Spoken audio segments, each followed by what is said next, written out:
Hello everyone, welcome to Down to Earth Daily Prelims Analysis dated 8th August 2024। हम क्या कर रहे हैं, अपना बैकलॉग क्लियर कर रहे हैं। ये दूसरी वीडियो है। अब देखो, पहले आर्टिकल में दिया है एमएसपी के बारे में, तो अब एमएसपी के बारे में सब डिस्कस करते हैं। अब देखो, कुछ क्रॉप्स होती हैं जिनकी सोइंग से पहले, जैसे मान लो अगर खरीफ क्रॉप है तो उसकी सोइंग से पहले, इवन रावी क्रॉप है तो उसकी सोइंग से पहले क्या करती है गवर्नमेंट, उसका प्राइस एक मिनिमम सपोर्ट प्राइस डिक्लेयर करती है। अब ये क्या होता है कि अगर गवर्नमेंट आपसे प्रोक्योर करेगी इन क्रॉप्स को, मान लो कि ऐसा कुछ फेलियर हो गया जिसकी वजह से क्या हुआ कि जो मार्केट प्राइस मिलना चाहिए था उन क्रॉप्स का, वो उससे कम मिल रहा है, तो गवर्नमेंट क्या करेगी, गवर्नमेंट आपसे प्रोक्योर करेगी इन क्रॉप को एट द रेट जो उसने पहले ही मतलब सोइंग से पहले जो सेट किया था उस रेट पे। ठीक है, तो इसको बोलते हैं मिनिमम सपोर्ट प्राइस। अब ये रिकमेंड कौन करता है? अब ये प्राइस रिकमेंड करता है, एक होता है commission for agriculture cost and prices. ये क्या है? ये अटैच्ड ऑफिस है under ministry of agriculture and family welfare. ठीक है, अब ये क्या करता है, 22 मैंडेटेड क्रॉप्स हैं इसमें, और एक हो गया हमारा शुगर केन। अब शुगर केन के लिए दूसरा सेट होता है, उसे बोलते हैं एफआरपी। अब देखो, how is fair and remunerative price for sugar cane different from MSP से कैसे डिफरेंट है? तो देखो, एमएसपी क्या होता है, सोनली सेंट्रल गवर्नमेंट जो है हमारी वो डिसाइड करती है।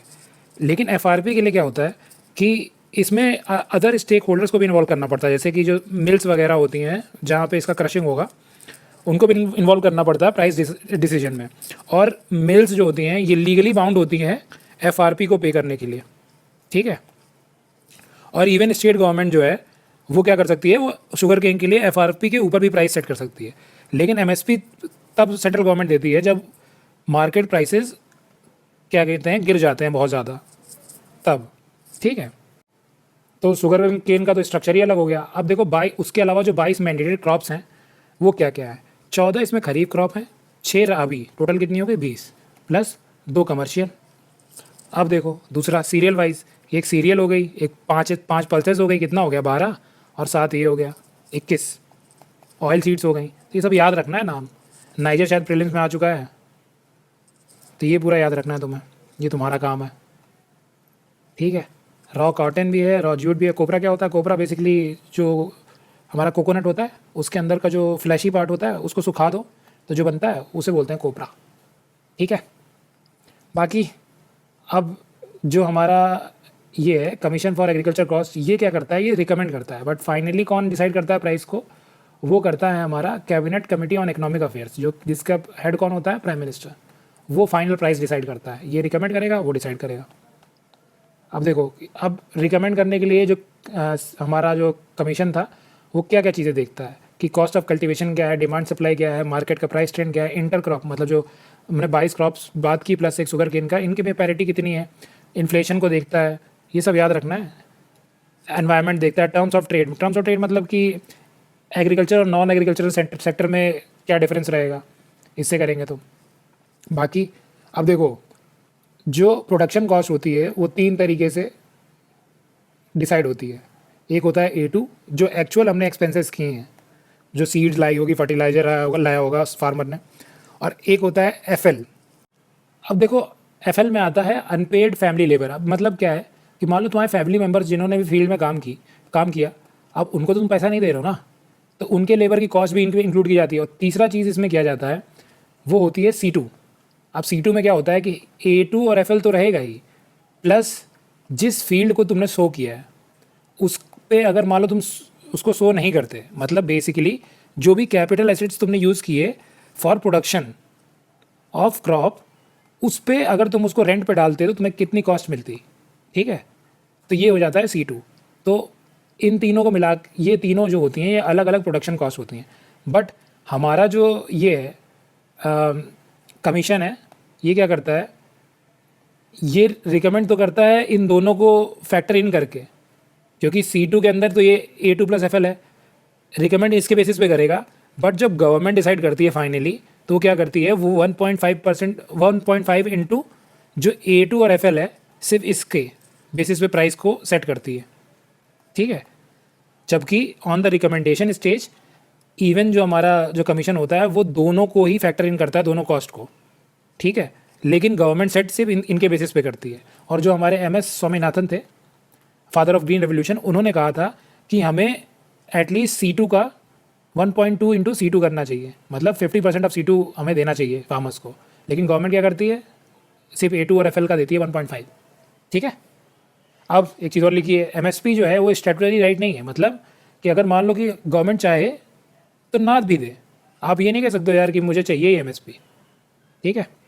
अब देखो पोलियो वायरस की जो स्ट्रेन थी वो 3 थी, P1, P2 and P3। P2 तो 1999 में ही इरेडिकेट हो गई थी, मतलब ऑलमोस्ट शुरू में। अब इंडिया में P1 और P3 का भी इरेडिकेट हुई है, ये हुई है 2014 में। और अभी कुछ वाइल्ड पोलियो वायरस के केसेस कहाँ मिलते हैं, अफ़गानिस्तान में मिलता है, और कहाँ मिलता है, पाकिस्तान में मिलता है। ठीक है, इसके अलावा कुछ इंपॉर्टेंट नहीं है। नेक्स्ट चलते हैं। आप देखो ये, why do stable lands like western Ghats, गियाना शील्ड और ड्रेकेंसबर्ग, ये तो चलो मैप से डिस्कस करेंगे तीनों। अब देखो जो हमारा वेस्टर्न घाट है वो बेसिकली 6 स्टेट से गुजरता है।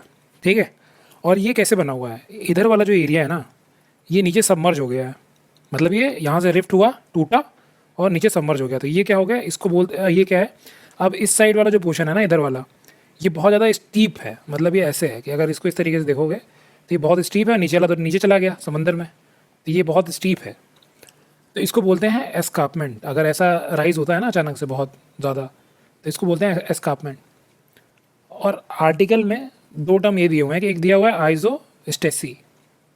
ये क्या है, इसका मतलब होता है कि जो हमारा क्रस्ट होता है और मेंटल होता है, ये हमेशा एक इक्विलिब्रियम में रहते हैं। कि मान लो कि अगर हमारा टेक्टोनिक मूवमेंट्स की वजह से ये क्रस्ट जो है ये ब्रेक हुआ और टूट गया इधर से और इधर चला गया मान लो, तो जितना पोर्शन जो टूटा है ना, इसको फिर से मेंटल क्या करेगा, भरने की कोशिश करता है। तो क्या होता है, जहाँ से ये टूटते हैं फिर वहाँ से ये क्या करता है, मेंटल इतना भर देता है कि ये बहुत राइज हो जाता है ऊपर एरिया। तो यही चीज़ एक्सप्लेन की गई है आर्टिकल में कि यहाँ आइसोस्टेसी की वजह से क्या हुआ है, यहाँ एस्कार्पमेंट बहुत ऊंचा है। ठीक। अगर देखो गियाना सील्ड्स देखो अगर आप, तो ये रहा हमारा अमेजोन, ये रहा हमारा अमेजोन, ये वाला जो रीजन है इसको बोलते हैं गियाना शील्ड। ठीक है। ये वेनेजुएला, अभी कोलंबिया का, ये पूरा मतलब ऊपर समझ लो कि इसका पार्ट है पूरा, जो हमारा साउथ अमेरिका है उसका अपर पार्ट पूरा इसी में आता है। तो ये रहे हमारे ड्रेकेंसबर्ग माउंटेन, कहाँ पे, साउथ अफ्रीका में। ठीक है। अब देखो एमपॉक्स वायरस के बारे में ऑलरेडी मैं बता चुका हूँ, अब इसके केसेस राइज बहुत हो रहे हैं। इसका एक क्लेड है, कौन से क्लेड है, 1B। ये शायद मैंने द हिंदू में एग्जैक्टली बताया था पूरा, वहाँ देख लेना। ठीक है। और रिवीजन तो करना ही है प्लेलिस्ट से, रिवीजन नहीं करोगे तो सब वेस्ट हो जाएगा, मेरा भी सारा एफर्ट वेस्ट है। फिर थोड़ा बहुत बता देता हूँ। DNA वायरस है, कौन से फैमिली का, पॉक्सीवेरिडे फैमिली का। इसकी वैक्सीन है बट लिमिटेड एफिशिएंसी होती है उसकी। ठीक है। और केपेबल जूनोटिक है, capable of human to animal to human spread. ठीक है। सिमलीपाल नेशनल पार्क कहाँ पे है, ये उड़ीसा में है। क्या हो रहा है यहाँ पे कोई मतलब नहीं।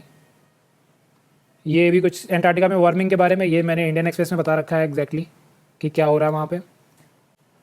वहाँ बेसिकली जो हमारा पोलर वोर्टेक्स है उसमें क्या हो रहा है, ऊपर रीजन से क्या हो रहा है, उस अपर एटमॉस्फेरिक रीजन से क्या हो रहा है, वार्म एयर एंटर कर पा रही है, क्योंकि ये हो गया है वीक। ये शॉर्ट में बता रहा हूँ, इंडियन एक्सप्रेस में मैंने अच्छे से समझाया है, वो देख लेना जरूर।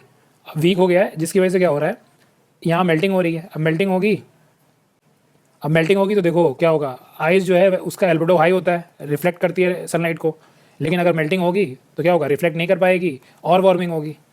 तो यहाँ वहाँ पे एक हीट वेव की तरीके का चल रहा है अंटार्कटिका में। बाकी ये मैंने बता ही रखा है, इसमें कुछ काम का नहीं है। हीट वेव ये तो कोई काम का नहीं है, हर साल ये रहेगा तो कोई फ़ायदा नहीं है।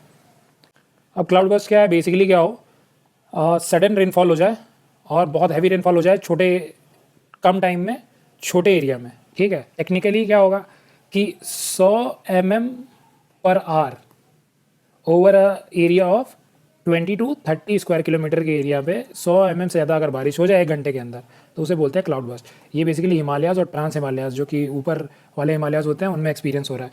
कोरल लीफ ऑलरेडी मैं बता चुका हूँ, ये इंडियन एक्सप्रेस में। भाई प्लीज़ रिवाइज़ करना, ज़रूरी है बहुत रिविजन। अब देखो ये अगर ऑस्ट्रेलिया है तो इसके इधर वाले एरिया में मिलता है ये ग्रेट बैरियर लीफ। अब देखो ये कोरल से बना हुआ है। अब देखो कोरल भी 2 तरीके के होते हैं, एक हो गया हार्ड कोरल और दूसरा हो गया सॉफ्ट। अब हार्ड कोरल से क्या बनता है, जो हमारे अटोल्स वगैरह बनते हैं या कोरल आइलैंड बनते हैं, जैसे हमारा लक्षद्वीप में है। ठीक है। वो हार्ड कोरल से बनता है, उनके पास एक्सोस्केलेटन जो होता है उनका किसका होता है, कैल्शियम कार्बोनेट का होता है। अब देखो ये क्या होते हैं, टाइनी एनिमल्स होते हैं, जिनको बुलाते क्या हैं, कोरल को पॉलिप्स बुलाते हैं। ठीक है। और ये किसके साथ रहते हैं उसमें, सिम्बायोटिक रिलेशनशिप में। सिम्बायोटिक का मतलब दोनों के लिए बेनिफिशियल रिलेशनशिप। किसके साथ रहते हैं? एक होता है एल्गी, एल्गी का नाम क्या है? जूजेंथिले। और ये दोनों, ठीक। तो एल्गी क्या करेगा? इसको खाना देता है, और ये उसको क्या देता है? प्रोटेक्शन देता है। अब वार्मिंग होती है तो क्या करता है? ये एल्गी छोड़ के चला जाता है उसको, जैसा कि हमेशा होता है। और जो और क्या बता रहा था, हाँ, तो जो कोरल होता है वो फिर क्या होता है, उसका कलर, उसका खुद का तो कलर होता नहीं है, वो बेसिकली कलर एज्यूम कर लेता है जो एल्गी का रहता है। तो क्या होता है? ब्लीच दिखता है, वाइट कलर का दिखता है। अब ग्लोबल वार्मिंग की वजह से ये चीज़ हो ही रही है। बस इतना ही था। That's it for today.